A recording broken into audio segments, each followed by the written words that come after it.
Hi everyone, Ron here from Ron's Drone and RC channel. Today I'm flying the Mavic Pro Classic, Fort Myers Beach, Florida, sunrise. I'm a little late. I'm always a little late for these sunrises, so let me get going. I got my pad out here.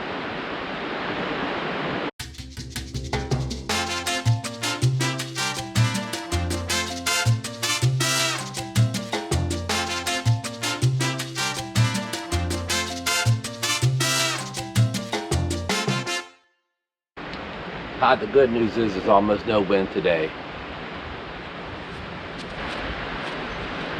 Alright, we're using the standard guitar and the iPad mini. Let's record.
Alright, Ron back here. We're about to land the Mavic Pro after another successful flight.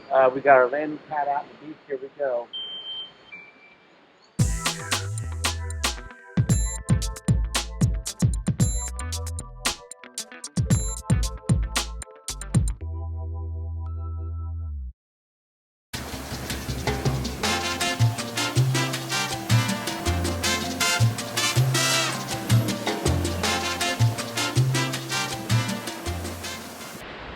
Alright, it was the Mavic Pro Classic, We got a 16 ND filter on here, also polarizer. So we flew with the iPad mini using the standard DJI Go 4 app. I was too late for sunrise, so we mostly got some shots going the other way, but we got some real nice jib shots here and manual circles of the Tiki on the Beach hotel, and we got some good footage of the all the seaweed, I'll call it seaweed, that's rolled in here all over the beach that they're trying to fix up. So stay tuned for the footage. All right, have a good day, and thanks for joining me again.